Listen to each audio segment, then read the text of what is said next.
لا حول ولا قوة إلا بالله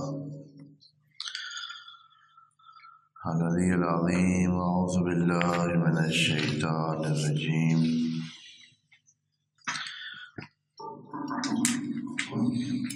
بسم الله الرحمن الرحيم. الحمد لله وكفى والصلاة والسلام على عباده الذين اصطفى. أما بعد فرب اشرح لي صدري ويسر لي أمري واحلل عقدة من لساني يفقهوا قولي وقل رب ادخلني مدخل صدق وأخرجني مخرج صدق واجعل لي من لدنك سلطانا نصيرا. بسم الله وبالله وتوکلت علی اللہ. قال اللہ تبارک و تعالی فی سورۃ البقرہ آیت نمبر 110. بسم اللہ الرحمن الرحیم. وَأَقِیمُوا الصَّلَاةَ وَآتُوا الزَّکَاةَ وَمَا تُقَدِّمُوا لِأَنفُسِکُم مِّن خَیْرٍ تَجِدُوهُ عِندَ اللَّهِ إِنَّ اللَّهَ بِمَا تَعْمَلُونَ بَصِیرٌ. وَقَالُوا لَن يَدْخُلَ الْجَنَّةَ إِلَّا مَنْ كَانَ هُودًا أَوْ نَصَارَىٰ تِلْکَ أَمَانِیُّهُمْ قُلْ ہاتوا برہانکم ان کنتم صادقین. بلی من اسلم وجہہ للہ وہو محسن فلہ اجرہ عند ربہ ولا خوف علیہم ولا هم یحزنون. صدق اللہ العظیم.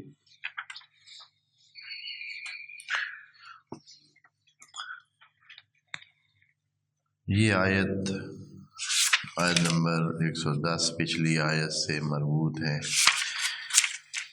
پچھلی آیت میں یوں بات ہو رہی تھی کہ اہل کتاب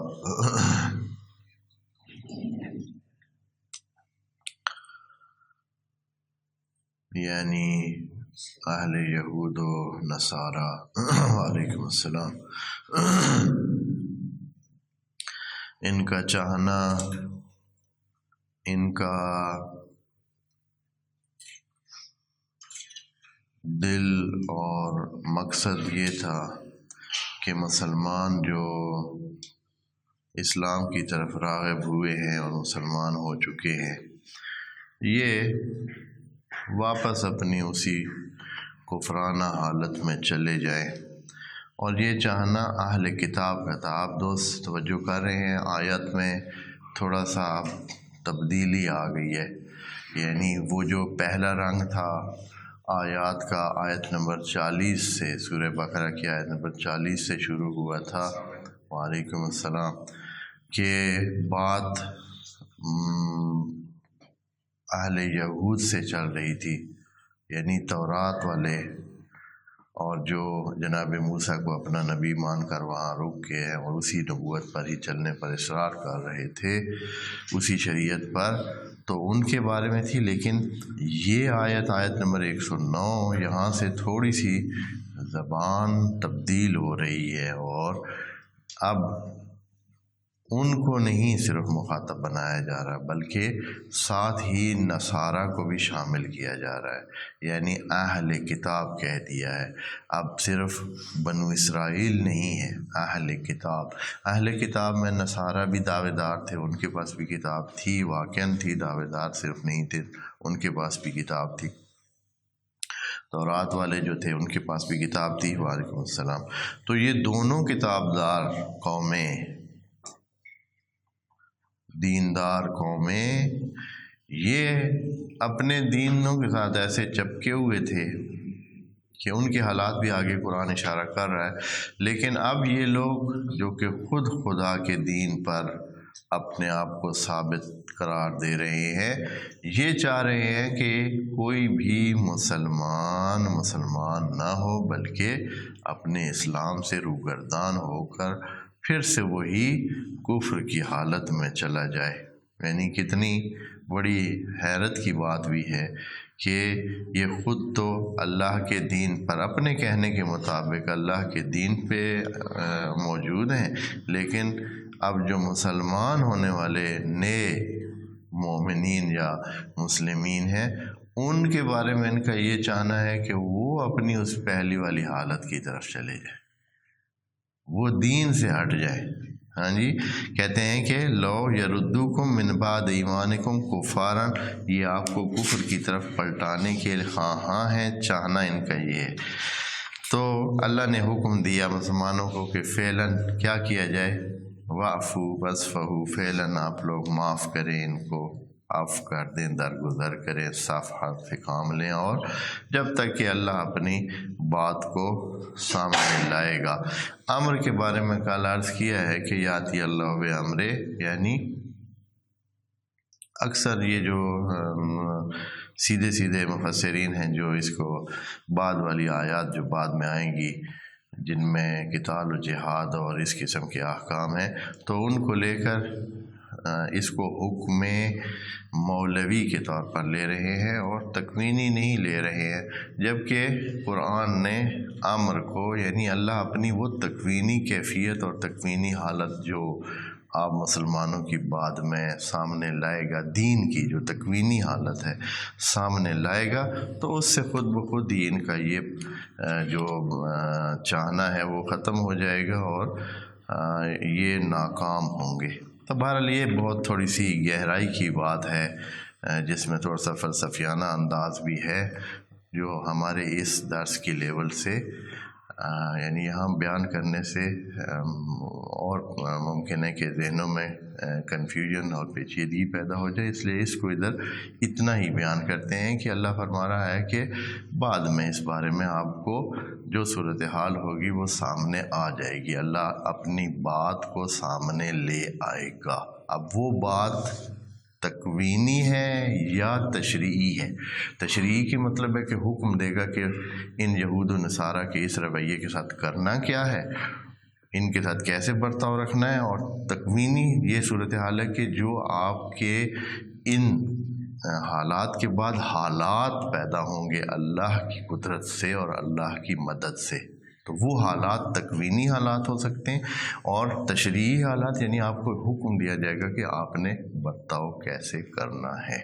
تو اس کو انشاءاللہ جو دوست ذوق رکھتے ہیں اور ان چیزوں کی طرف جانا چاہتے ہیں اپنے مطالعات میں آگے بڑھا سکتے ہیں، بہت گنجائش موجود ہے۔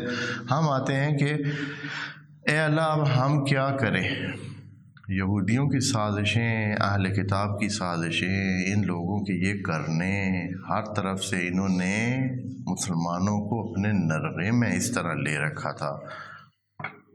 تو مسلمانوں کی تعداد کتنی تھی؟ وہ کم تھی، بہت کم تھے۔ یہ ابھی تازہ تازہ پاؤں اپنے جما رہے ہیں اس ایریا میں، جو مہاجرین ہیں اور جو انصار ہیں، یعنی جو پہلے سے مدینہ میں رہنے والے مسلمان ہیں، وہ بھی اتنی لیول کے بہت قوی اس میں نہیں ہیں کہ بہت، یعنی ان کے مقابلے میں اہل کتاب دونوں کو اگر ملا لیا جائے، یعنی یہود اور نصارہ کو جو اس ایریا میں تھے، تو یہ ان کے نسبت کم تھے یہ، اور اس طرح مستحکم نہیں تھے۔ تو ان سازشیں جو صبح شام ہو رہی ہیں کہ بھائی ایک تو مسلمانوں کو جو ہے وہ ان کے دین کے بارے میں باتیں کی رہے ہیں، اور پھر اب یہ کہا جا رہا ہے کہ کوشش کی جا رہی ہے کہ ان کو ہٹایا بھی جائے، اور ادھر سے اللہ کی طرف سے حکم آ رہا ہے کہ ابھی آپ نے اس طرح کا کوئی سخت رویہ بھی نہیں اپنانا ہے۔ دونوں طرف سے وہ جو مسلمان ہیں وہ بیچارے کیا ہو گئے، درمیان میں آ گئے، یعنی سخت رویہ بھی نہیں اپنانا ہے، واعفو واصفحوا، اور ادھر سے ان کے حالات یہ ہیں کہ وہ اپنا جو نفسیاتی پریشر ہے، یعنی اس قسم کی باتیں کرنا کہ یہ دین جھوٹ ہے، پہلے سے دین موجود ہے، نئے دین کی ضرورت ہی کیا ہے، اس قسم کی باتیں کرنا، اور پھر ادھر سے اللہ کی طرف سے ان کی ان باتوں کے جواب میں واعفو، آپ ان کو معاف کریں، ان کے ساتھ صفحہ کے ساتھ رہیں. تو اب کیا کریں؟ تو اللہ یہاں علاج بتاتا ہے، اور یہ علاج دنیا کے تمام مسائل کے حوالے سے ہے.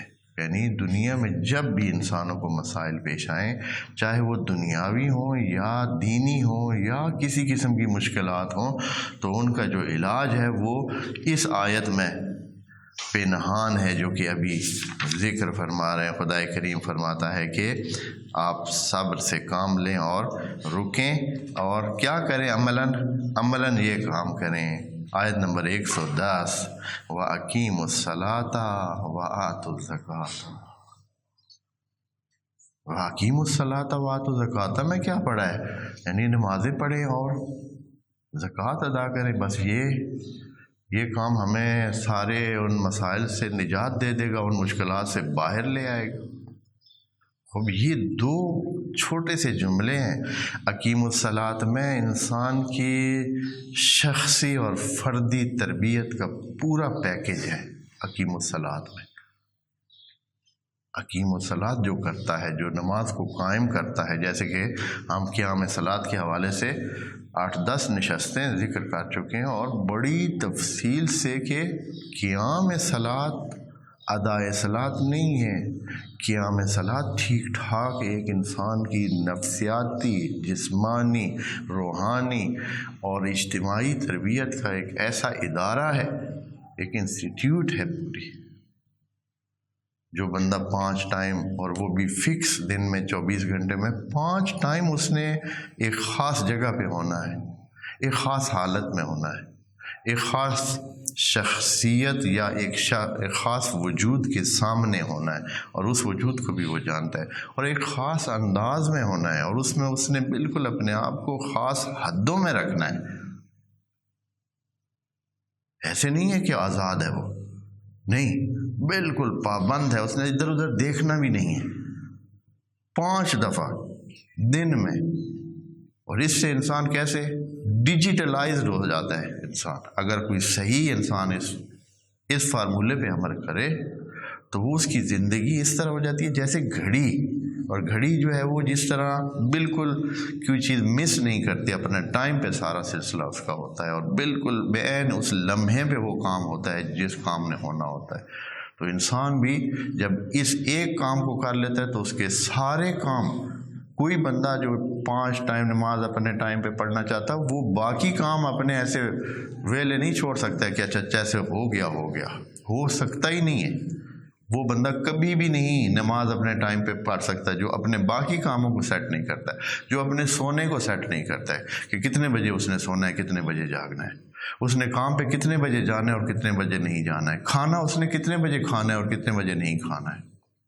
آیا اس کی معیشت ٹھیک ہے یا نہیں ہے؟ ایسے نہیں ہے کہ کوئی کہے کہ میری معیشت بیکار ادھر ادھر ٹکی رہے اللہ کے حوالے اور میں پھر نماز ٹائم پر پڑھ سکوں.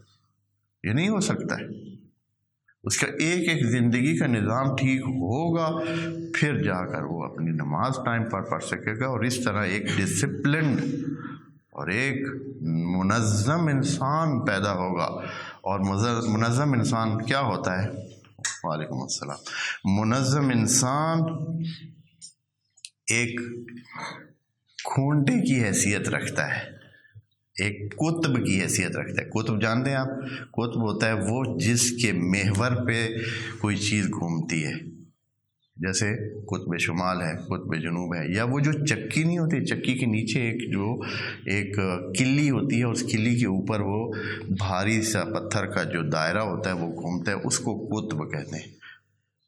تو یہ انسان جو اتنا منظم ہے یہ معاشرے میں قطب بن جاتا ہے. قطب یعنی نہ صرف وہ اپنا خود جو ہے وہ بہت مستحکم زندگی رکھتا ہے، اس کے آس پاس والے لوگوں کی زندگی کو بھی وہ مستحکم کرتا ہے. اس لیے کہ اگر وہ اس کی زندگی میں خلل ڈال رہے ہیں، اس کی زندگی اور نظم و ترتیب کو خراب کر رہے ہیں، تو پھر وہ اپنے اس نظام کو نہیں برقرار رکھ سکتا ہے. اپنے نظام کو برقرار رکھنے کے لیے وہ اپنے 10 آس پاس والے لوگوں کو بھی کیا کرے گا؟ منظم کرے گا. اگر اس کی کوئی مثال کے طور پر اس کے نظم میں کوئی خلل ڈالنے والا ہے تو اس کے ساتھ وہ کہے گا کہ نہیں بھائی آپ جو ہے نا اپنے آپ کو ٹھیک کریں، آپ کا یہ کام میرے اس کام میں خلل ڈال رہا ہے. اس وجہ سے وہ اس کو بھی ٹھیک کرے گا. تو اتنی اہمیت بن جاتی ہے نماز کی. اگر کوئی صحیح نماز کوئی ایسے نہیں خدا کریم نے کہا ہے کہ استعینوا بالصبر والصلاۃ کہ اس سے مدد لے، تو یہاں بھی یہ فرما رہے ہیں واقعیم الصلاۃ وآتوا الزکوٰۃ جو دوسرا ہے، یہ اجتماعی ترتیب کا ایک بہت بڑا ادارہ ہے کہ انسان جب زکوٰۃ کی طرف آتے ہیں تو وہ جو چھوٹے چھوٹے گڑھے اس کے آس پاس میں ہیں، جو خرابیاں اس کے آس پاس میں ہیں، جن کی وجہ سے نظام معاشرت یعنی اس کا اپنا نظام بھی خراب ہو سکتا ہے. اگر وہ دیکھتا ہے کہ اس کے آس پاس میں کمزوریاں ہیں، وہ کمزوریاں اس بندے تک محدود نہیں رہتی ہیں. معاشرے میں کمزوریاں ان کمزوروں تک محدود نہیں رہتی ہیں، وہ شفٹ ہوتی ہیں ادھر دوسرے لوگوں تک اور ان کی زندگی کو خراب کرتی ہیں. مثال کے طور پر اگر معاشرے میں کمزور طبقہ موجود ہے تو اس کی وجہ سے جو خرابیاں پیدا ہوں گی وہ صرف ان تک محدود نہیں رہیں گی، بلکہ کیا ہوگا، اس سے چوری پیدا ہوگی، اس سے ڈاکہ پیدا ہوگا، اس سے اختلاف، آپس میں لڑائیاں جھگڑے پیدا ہوں گے اور اس کی وجہ سے کیا ہے، یہ جو بہتر سہولت والے لوگ ہیں یہ بھی کیا ہوں گے، متاثر ہوں گے. اس لیے کہ وہ چوریاں کدھر کریں گے، اپنے گھروں میں، غریبوں کے گھروں تو تھوڑی کریں گے، وہ انہی کے پاس چوریاں کریں گے جن کے پاس وسائل ہیں، تو ان کی زندگی کو بھی ڈسٹرب کریں گے. پس یہ جو اجتماعی اور معاشرتی گڑھے ہیں یہ بھی ان کو سیٹ کرنے کے لیے نظام زکوٰۃ ہے. نظام زکوٰۃ اگر 10% بھی لاگو ہو جائے نا، صرف 10%، تو ہمارے معاشرے میں یہ بہت سارے فسادات، بہت سارے خرابیاں، بہت سارے جو گڑھے ہیں جو کہ موجود ہیں اور جس وجہ سے معاشرہ ڈسٹرب رہتا ہے اور خراب رہتا ہے اور اس میں ہیجان اور خلفشار کی کیفیت رہتی ہے، یہ ساری چیزیں ہینڈل ہو سکتی ہیں، ان کو ایڈریس کیا جا سکتا ہے، ان کو شمار کیا جا سکتا ہے اور دیکھا جا سکتا ہے. تو اس لیے اللہ نے کہا کہ اب اگر آپ ان سازشوں کا شکار ہیں تو اندرونی استحکام پیدا کریں، شخصی استحکام اور شخصی کے بعد معاشرتی استحکام. جب آپ معاشرتی استحکام پیدا کر لیں گے اور شخصی استحکام، اور ایک ایک بندہ جو ہے وہ 20 50 بندے کے مقابلہ کرنے کے لیے ذہنی اور جسمانی طور پر تیار ہوگا، تو پھر آپ کوئی اس مشکل کا شکار ہوتے ہی نہیں ہیں. ایک ڈسپلن ادارہ یعنی ایک ڈسپلن ادارہ جو 10 بندوں پر مشتمل ہو، وہ ہزاروں انسانوں کو مینیج کرنے کی صلاحیت رکھتا ہے. ہزاروں انسانوں کو مینیج کرنے کے، ان کو چلانے کا اپنے طریقے سے، اپنے مطابق، بلکہ مقابلہ اگر کہ صورتحال پیدا ہو جائے کہ مقابلہ کرنا پڑے، تو ایک جو ڈسپلن ادارہ ہوتا ہے وہ صلاحیت رکھتا ہے کہ سینکڑوں اور ہزاروں انسانوں کا مقابلہ کر سکے جو ان ڈسپلن، جو غیر منظم ہے ان کا. تو یہ خدا کریم وَأَقِیمُوا الصَّلَاةَ وَآتُوا الزَّکَاةَ یہ انسانوں کے، یعنی ان مسلمانوں کے جو تازہ مسلمان ہوئے ہیں، ان کے اندرونی اور جو اپنا استحکام ہے، شخصی اور اجتماعی استحکام کے لیے بیان فرما رہا ہے. وَمَا تُقَدِّمُوا لِأَنفُسِکُم مِّن خَیْرٍ تَجِدُوهُ عِندَ اللَّهِ. یہ اضافی اس کی خوبی ہے کہ اللہ فرماتا ہے کہ یہ مت خیال کریں کہ یہ نماز ہے، نماز سے کیا ہونا ہے، ہماری نماز سے دشمن کو کیا نقصان ہونا ہے. ہاں، جیسے بعض اوقات آپ سنتے ہیں ہم چاہے جتنے مرضی سجدے کر لیں، اس سے آپ کو کچھ ملنے والا نہیں ہے. ہاں، اس سے کیا ہے، آپ کی روٹی بنے گی، آپ کی روزی بنے گی، آپ کی فلاں بنے گا، جیسے جیسے جملے آتے ہیں. ہاں جی، تو خدا کریم فرماتا ہے سب مت سوچیں، جو خیر آپ کریں گے، 2 باتیں بتائیں اور دونوں کو خدا کریم خیر قرار دے رہا ہے. وَمَا تُقَدِّمُوا لِأَنفُسِکُم مِّن خَیْرٍ، جو آپ پیش کرنے جا رہے ہیں خیر، تو وہ کہیں جا نہ رہا ہے، ادھر موجود ہے. تَجِدُوهُ عِندَ اللَّهِ، وہ آپ پائیں گے اللہ کے پاس. جو بھی آپ خیر، اور خیر کا لفظ قرآن میں دنیاوی وسائل کے لیے استعمال ہوا ہے. جو بھی آپ پیش کریں گے خیر، اللہ کے پاس پائیں گے. کدھر پہ؟ آخرت کی بات ہے نہیں، یہ تو دنیا کے مسائل حل کرنے کے لیے اللہ فرما رہا ہے. اس دنیا میں آپ مسائل حل کرنا چاہتے ہیں تو آئیں نماز کی طرف، آئیں زکوٰۃ کی طرف، پھر دیکھیں کہ آپ کے ساتھ کیسا برتا ہوتا ہے. اللہ آپ کی امانت کو کہیں ضائع نہیں ہونے جائے. اگر آپ کا ٹائم لگا ہے تو وہ ٹائم کہیں گیا نہیں ہے، آپ نے ٹائم لگایا ہے نماز پر، کوئی مسئلہ نہیں ہے، اس ٹائم کے بدلے دگنا آپ کو فائدہ ہو، دگنی چیزیں آپ کو واپس ملیں گی۔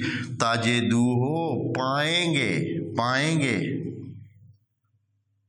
اللہ کی طرف سے کہی ہوئی بات ہے، اور اس طرح نہیں ہے کہ ہم اس کو یوں سمجھیں کہ یہ کسی عام بندے نے منہ سے بات نکال دی ہے بس پھر دیکھا جائے گا ہوگا یا نہیں، ایسی بات نہیں ہے، یہ اللہ تعالیٰ کے کہے ہوئے کلمات ہیں اور کیا ہوا وعدہ ہے۔ اسی لیے تو اللہ وَمَن يَتَوَکَّلْ عَلَى اللَّهِ کی بات ہے، جو توکل کرتے ہیں پھر دیکھیں ان کو کیا ملتا ہے۔ ان اللہ بما تعملون بصیر، تو پھر یہ بھی شک نہ کریں، اے اللہ ہم کمروں میں نماز پڑھ رہے ہیں، ہم مسجد میں نماز پڑھ رہے ہیں، ہمیں کون دیکھنے والا ہے؟ ہماری اس نماز سے وہ یہودی تو دیکھ ہی نہیں رہے کہ ہم نماز پڑھ رہے ہیں یا نہیں، اور دنیا والے تو دیکھ ہی نہیں رہے ہیں کہ ہم زکوٰۃ آپس میں دے رہے ہیں یا نہیں۔ ہماری زکوٰۃ کا، ہماری اس نماز کا، ہمارے اس دنیاوی مسائل جو کہ ابھی یہود اور نصارہ اور اہل کتاب سے مقابلے کی صورتحال ہے، یا جو دشمن ہیں یا دوسرے ہیں، تو ان کے ساتھ کیا تعلق، کیسے ہوگا؟ ہمارے اس کاموں کا کون پتہ رکھے گا، کدھر یہ درج ہوں گے؟ تو خدا کریم فرماتا ہے ان اللہ بما تعملون بصیر، وہ جو تکوینی پاور رکھتا ہے، وہ جو پوری دنیا کو چلانے والا ہے، وہ جو رب ہے، وہ کیا ہے؟ بما تعملون بصیر ہے، وہ دیکھ رہا ہے آپ کے عمل کو، وہ آپ کے عمل کو نوٹ کر رہا ہے، وہ آپ کے عمل کو وہاں محسوب اور حساب کر رہا ہے۔ یہاں اس بات کو یہاں ختم کیا، اور اہل کتاب کی ایک نئی بات، اہل کتاب یعنی یہود اور نصارہ، یہ اس وقت ان کے کیے ہوئے باتیں اور پراپیگنڈے اور اس طرح کی باتوں کو قرآن لے کے سامنے ہمارے بیان کرتا ہے، اور پھر بتاتا ہے کہ یہ کس طرح یہ ذہنیت رکھتے ہیں، آپ دیکھ لیں۔ اب ان کا اگلا پوائنٹ یہ تھا کہ انہوں نے معاشرے میں یہ بات چلا دی، یعنی جیسے روزانہ ایک نئی بات، یا ہر تھوڑے عرصے کے بعد قرآن ایک بات کو ان کی ختم کر لیتا تو وہ ایک نئے زاویے سے آ کر مسلمانوں میں زہر گھولنے کی کوشش کرتے۔ اب انہوں نے نئی بات کیا کی جی؟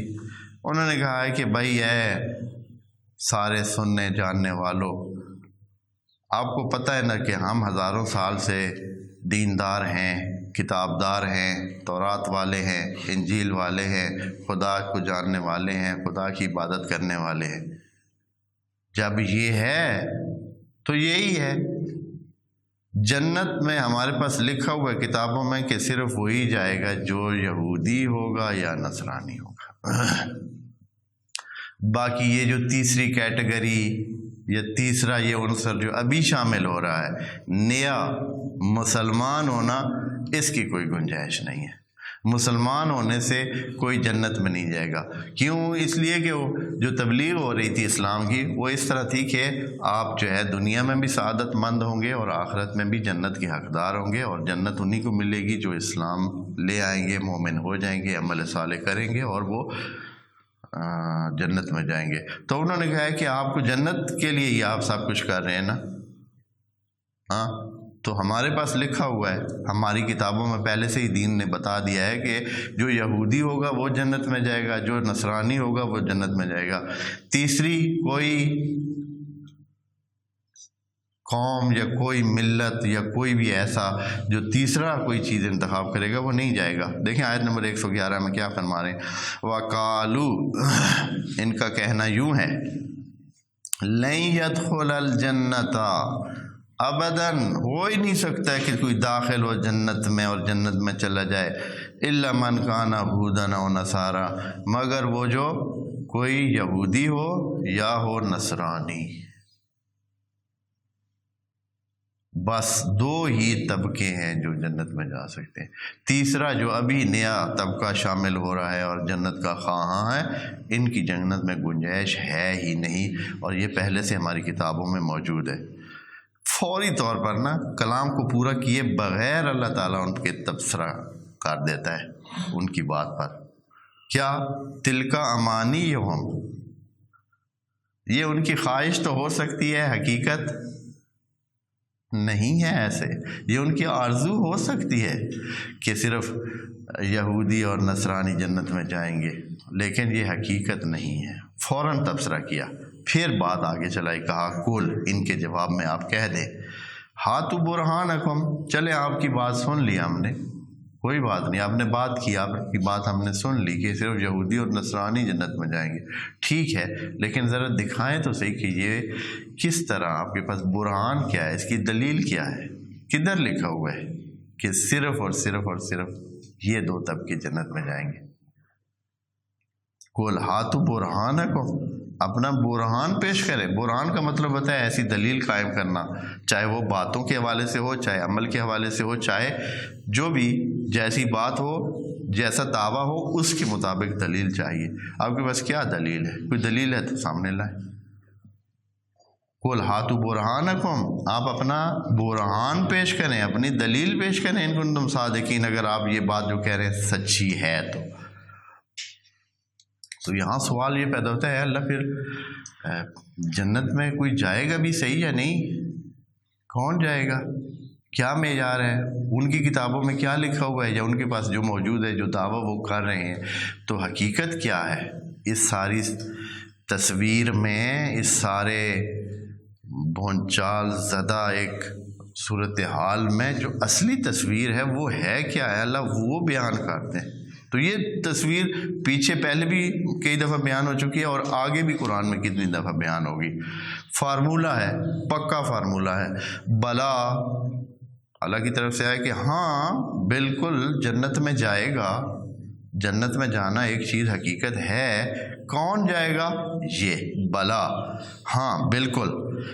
من اسلم وجہہ للہ، جو بندہ بھی سچے دل سے رخ کرے گا اللہ کی طرف، یعنی دین کو اپنائے گا، جو موجودہ دین ہوگا، جو اس وقت دین لازم الاتباع ہوگا، اس کو اپنائے گا. پہلا سٹیپ ہے، یعنی اپنی جو بنیاد ہے، فکری بنیاد، اعتقادی بنیاد یہ رکھے گا کہ رخ اپنا اللہ کی طرف رکھے گا.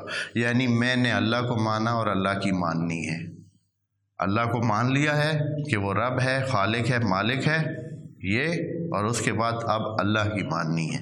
یہ وَهُوَ مُحْسِنٌ، بس صرف خیالی ذہن نہیں بنانا ہے کہ بس ٹھیک ہے جی اللہ کو مان لیا ہے، رسول کو مان لیا ہے، نہ.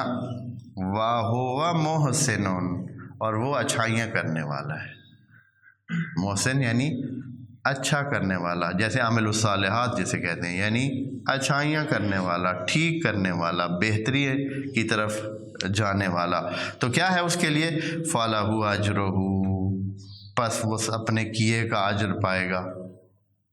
یعنی ہر ایک کا فَلَهُ أَجْرُهُ کہہ کر انڈیویجول اور مفرد بات کہہ کر یہ کہنا چاہا ہے کہ ہر بندہ اپنے کیے کے مطابق درجات پائے گا. فَلَهُ، پس اس کے لیے ہوگا، نہیں کہا کہ ان کے لیے ہوگا.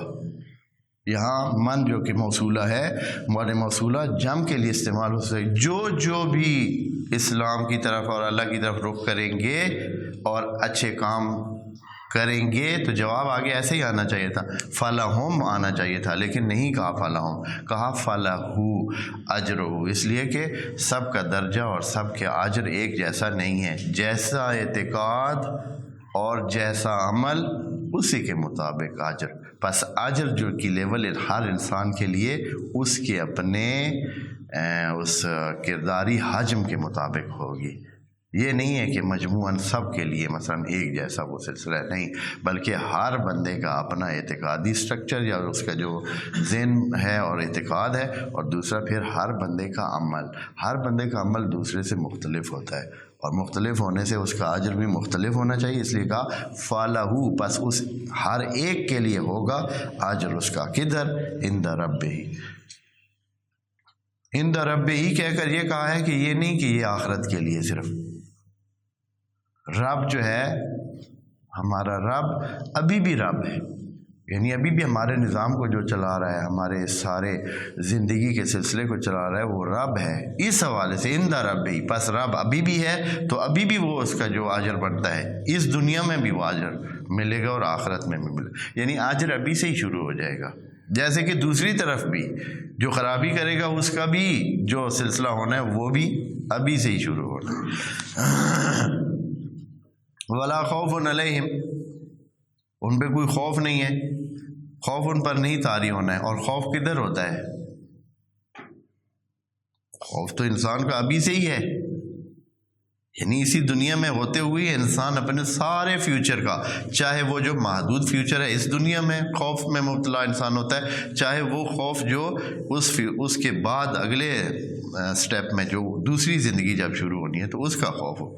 کسی قسم کا خوف نہیں ہے. فلا خوفن، یہ نکرہ استعمال کیا ہے، فلا خوفن، کوئی کسی قسم کا خوف ان کو نہیں ہے، اس لیے کہ توکل اللہ کر کے وہ چل رہے ہیں، اللہ کے بتائے ہوئے اصول کے مطابق چل رہے ہیں. اب خوف کی گنجائش ہے نہیں. ولا ہم یحزنون، اور اگر کوئی اس لائن میں آ جائے تو اس کو پیچھے اپنے جو اس سے غلطیاں ہو گئی ہیں یا اپنے خرابیاں ہو گئی ہیں یا پیچھے کوئی ایسے مسائل گزر چکے ہیں تو ان کا حزن بھی ان کو نہیں ہوگا. اگر کوئی درد سہ چکا ہے، کوئی مشکل سہ چکا ہے، کوئی جو زندگی میں خرابیاں اس کی آ چکی ہیں، اب اس نے یہ راستہ اس طرح کا اپنا لیا ہے تو پھر کوئی خوف نہیں ہے آئندہ کا اور کوئی حزن نہیں ہے ماضی کا. یہ آیت نمبر 112. تو اس کے بعد اب اس چیز کا توڑ کیا ہوگا؟ یہ پیچھے جو انہوں نے جملہ 111 میں کہا ہے کہ کوئی یہودی ہو تو جا سکتا ہے جنت میں، کوئی نصرانی ہو تو جا سکتا ہے جنت میں. اب اس کا جو ہے نا، یہ تو بات تھی اللہ نے اپنی طرف سے کہی، اب ان کی اپنی عملی زندگی سے ایک تصویر اٹھا کے ہمارے سامنے رکھتا ہے. آیت نمبر 113 میں اللہ فرما رہا ہے، یہ اس طرح ابھی کہہ رہے ہیں کہ کوئی یہودی ہو اور نصرانی ہو تو جنت میں جائے گا. ابھی ان کے اپنے اندر جا کر ذرا دیکھیں، خود یہودیوں میں دیکھیں تو وہ کہتے ہیں کہ نصرانی تو بالکل بیکار دین ہے، اور جب نصرانیوں کے اندر جا کر دیکھیں تو وہ کہتے ہیں کہ یہودی تو کفر ہی کفر ہے، اور یہودیوں کے اندر جائیں تو وہ کہتے ہیں کہ نصرانی کفر ہی کفر ہے. یعنی اپنے ہر ایک ان میں سے دوسرے کو بالکل کافر قرار دیتے ہیں. اور اب رل مل کے دونوں کہہ رہے ہیں کہ صرف جو ہے وہ کیا ہو، کوئی نصرانی یا یہودی ہو تو جنت میں جائے گا، مسلمان جنت میں جانے والا نہیں ہے. یہ ان کا آپس میں مل کر اس طرح پروپیگیشن کرنا، اس طرح پروپیگنڈا کرنا اور اس طرح ایک سب کے ذہن میں یہ بات ڈالنا، یہ خود دیکھ لیں کہ اس کا ان کے اپنے درمیان یہ آپس میں ایک دوسرے کے بارے میں کیا خیالات رکھتے ہیں. اور اس سے آپ اندازہ لگائیں کہ یہ لوگ کتنی مکاری کر رہے ہیں کہ آپ مسلمانوں کو اپنے دین سے ہٹانے کے لیے آپس میں جڑے ہوئے ہیں اور آپس میں رواداری اور ایک دوسرے کو کوئی چیز بنا رہے ہیں، قرار دے رہے ہیں، جبکہ جب یہ اکیلے ہوں اور ابھی تک 1000 سال سے یہ آپس میں ایک دوسرے کے ساتھ جنگیں کر کے یہاں تک پہنچے ہیں. نصرانیوں نے ان کو ختم کرنے کی کوشش کی ہے اور انہوں نے ان کو ختم کرنے کی کوشش کی ہے. انہوں نے ان کے معابد کو گرایا ہے، انہوں نے ان کے معابد کو گرایا ہے، انہوں نے ان کی عبادت گاہوں کو خراب کیا ہے اور انہوں نے ان کی، تو یہ آگے آ رہا ہے. یہ آیت جو ہے نا، اس کو پڑھ لیتے ہیں، جو آگے پھر تفصیل بھی آئے گی اس کی. 113 میں کہنا ہے وقالت الیہود لیست النصارى علی شیء، حالانکہ یہود کا کہنا یہ ہے کہ جو نصرانی ہے وہ تو بالکل بیکار دین ہے. لیس علی شیء عربی میں کہتے ہیں جیسے بالکل بیکار چیز ہوتی ہے نا، یعنی کچھ بھی نہیں ہے، کچھ بھی نہیں ہے. وقالت النصارى، اور جو دوسری طرف نصارہ ہیں وہ کیا کہتے ہیں، لیست الیہود علی شیء، کہ یہود بالکل بیکار دین ہے، وہ تو اصلاً اس کا کوئی سر پیر نہیں ہے، اس کا کوئی مڈ نہیں ہے جس طرح کہتے ہیں. وَهُمْ يَتْلُونَ الْكِتَابَ، اور دونوں ہی کتابیں پڑھنے والے ہیں. یہ تو وہ ہیں جن کے پاس کتاب ہے. اب اے اللہ، ایک تیسری پارٹی بھی ہے کافروں کی، وہ کدھر ہے، ان کی جائے گا کدھر ہے، وہ کیا کہہ رہے ہیں. كَذَلِكَ قَالَ الَّذِينَ لَا يَعْلَمُونَ، اللہ فرماتا ہے کہ یہ صرف یہ آپس میں نہیں کہہ رہے ہیں، بلکہ وہ جو تیسری پارٹی ہے قریش جو لا یعلمون ہیں، جن کے پاس کوئی کتاب ہی نہیں ہے، تو وہ بھی یہی بات کہتے ہیں. وہ اب تک یہودیوں کو کیا کہتے تھے، اور چلو بھائی ایسے فضول باتیں یہ آپ نے کتابوں کی بنائی ہوئی ہیں نبیوں کی، ہم نہیں مانتے، اور نہیں مان رہے تھے ابھی تک، نہ یہود کو مان رہے تھے نہ ہی نصرانیوں کو مان رہے تھے۔ نہیں تو اگر ان میں سے کوئی ماننے والا ان کی بات ہوتا تو وہ یہود میں چلا جاتا یا نصرانیوں کی طرف چلا جاتا، نہیں انہوں نے نہیں مانا، یعنی ان کو بیکار قرار دیا، کہا کہ یہ کوئی ان کا اصل نہیں ہے، ان کی کوئی حقیقت نہیں ہے، یہ صرف دعوے دار ہیں، ایسے انہوں نے دین میں ایک چیزیں بنائی ہوئی ہیں اور آپس میں کر رہے ہیں اور ایک سلسلہ چلایا ہوا ہے۔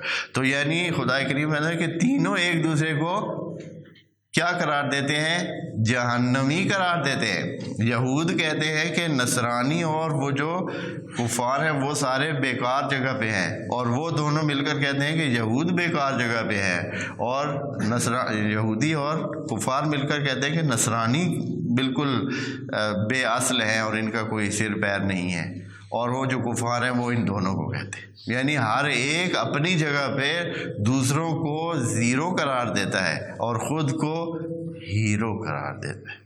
کذالک قال الذین لا یعلمون مثل قولہم، انہی کے مانند جیسے یہ ایک دوسرے کو کہتے ہیں کہ آپ کچھ بھی نہیں ہیں، ہاں جی آپ کسی اصلی دین پر نہیں ہیں، تو اس طرح خدا کریم فرماتا ہے کہ اے نبی آپ ان کے اپنے دعووں کو چھوڑیں جو آپس میں ان کے ہیں، ان کو نظر انداز کریں۔ فاللہ یحکم بینہم یوم القیامہ، چلے ان کو اسی طرح، اور یہ یوم القیامہ کہہ کر ایک عجیب پیش گوئی کر دی اللہ نے کہ ان کا دعویٰ کب تک جاری رہنے والا ہے، آپس میں یہ ان کی جنگ کب تک جاری رہنی ہے؟ الی یوم القیامہ۔ اور اب 1400 سال ہو گئے اس آیت کو، 1400 سال ہو گئے ہیں، اور ان کی درمیان میں کتنی لڑائیاں ہو چکی ہیں، کتنی جنگیں انہوں نے کی ہیں، کتنے اختلاف ان کے ہیں یہود اور نصارہ کے اور کافرین کے، مسلسل موجود ہیں اور چلے آ رہے ہیں۔ یہ آیت بتا رہی ہے کہ اللہ ان کا فیصلہ قیامت کے دن ہی کرے گا، یعنی یہ درمیان میں بھی حتیٰ آپس میں کسی ایک جگہ پہ پہنچنے والے اور صلح کی طرف جانے والے نہیں ہے۔ فاللہ یحکم بینہم یوم القیامہ، قیامت تک یہ لڑتے رہیں گے، فیما کانوا فیہ یختلفون، جس چیز میں یہ آپس میں اختلاف رکھتے تھے تو اللہ ہی ان کا فیصلہ کرے گا۔ اس کے بعد تھوڑی سی اور ان کے عملی کاموں کی تفصیل بیان ہے کہ یہ لوگ کیا کرتے رہے، کس طرح آپس میں اختلاف کرتے رہے ہیں۔ انشاءاللہ آیت نمبر 114 کو بعد اگلی نشست میں عرض کریں گے۔ والسلام علیکم ورحمۃ اللہ وبرکاتہ۔